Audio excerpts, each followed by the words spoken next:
Well, welcome back to Simple Truth. We're trying to pull some simple truths out of the story of David.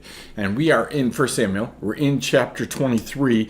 We're in the story where David helps save a city.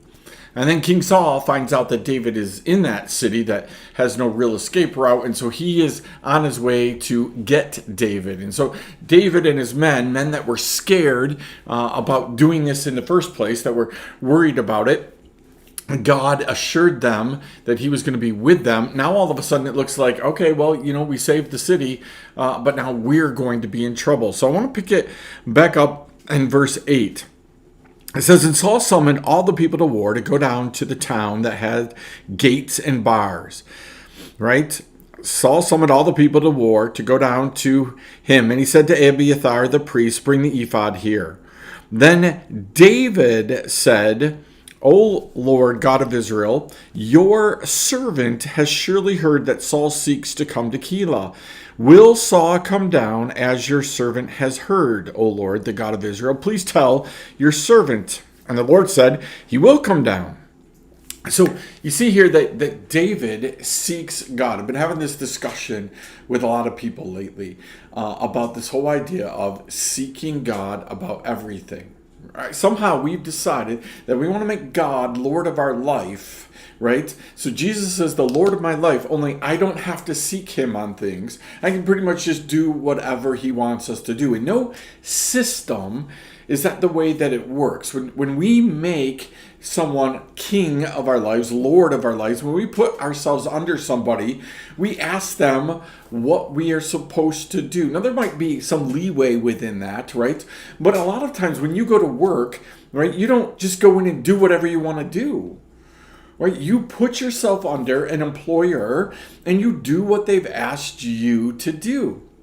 But we live in this Christian community now that God just winds us up in the morning and lets us go, and we do whatever it is that we want to do, and God collects us back in at night, and we say thank you, and he says thank you, and then we do it again the next day. All God is this incredible winder-upper. He just winds us up, lets us do whatever we want throughout the day, cleans up all the messes, provides all the provision, does all the things.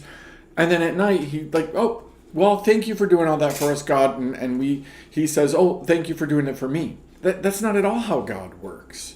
Right? And David here in a crisis, what does he do? He seeks God and he asks God very specifically for something. Right? He wants to know the answer to a very specific question. We ask generally and generically because we don't really want to hear what God has to say about something.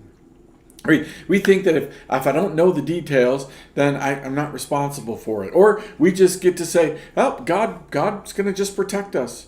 Or why ask God if Saul and his army are going to come? God's just going to protect us. Right? So notice David in this section, he asks God specifically, is Saul coming down here? And God says, yes, he is. Right? Yes, he will. And then David said in verse 12, will the men of Keilah surrender me and my men into the hand of Saul? And the Lord said, they will surrender you. So get this. The very people that he just saved, they now will turn you over to Saul. Maybe you've experienced this, right? We need to understand this concept that in fear, in selfishness, right? In anger, all kinds of things, people, the very people that we're trying to help. This happens in pastoral ministry all the time, but it also happens in day-to-day life that you are facing and that other people are facing, right? The very boss that we've helped out, that we came in, that we worked overtime, right? The very next day, he or she will get rid of us. There's a restaurant around us that that just closed suddenly. People were actually called into work the day before it closed. So these people, these employees, they come in, right? They do more, they give more, and the very next day they show up to work and they find out a note that says, oh, sorry, we're closed. Like this stuff, it happens. It happens in our lives because we're dealing with human people. It does not happen with God. God doesn't change his mind like that. right? God tells us ahead of time what's going to happen. Now this looks like God said, yep, you're going to be all right. Go down and save this city, right? There's a process here that I just want to mention. A lot of times we ask God if we can do something, but we don't ask God if he wants us to do it. We say, hey, can I go to work today? Sure, you can go to work today. We don't ask the question, do you want me to go to work today? We don't ask the question of God, like, hey, what would you like today? We simply say, can I go to the restaurant tonight? Sure, go ahead. You can go to the restaurant tonight. That doesn't mean God put a stamp of approval on it. That doesn't mean that God protects it, that God provides for it. It doesn't mean anything. This means go ahead. Right now, if God says, no, you can't, well, then that should stop us right there, right? But shouldn't we better phrase the question, hey, God, do you want me to do this today? Is this match up with your provision and your plan? We have free will. So the answer, can I do this today, is sure, yeah.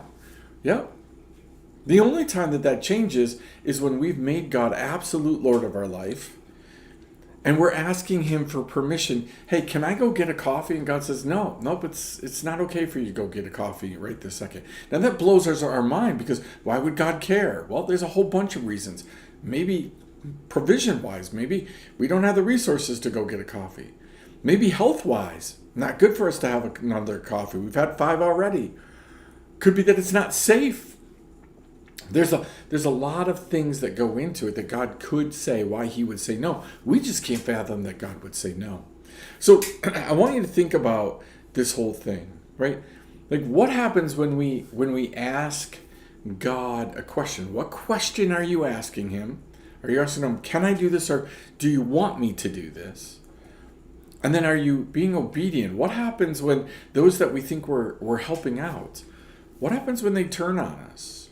What happens when the very people that we just saved, right? What happens when the very people that we just came up alongside, they then turn on us? God says that's going to happen because you're dealing with human people, but God never, ever does that. So that's a lot to chew on. Chew on that. We'll see you next time right here. Simple Truth.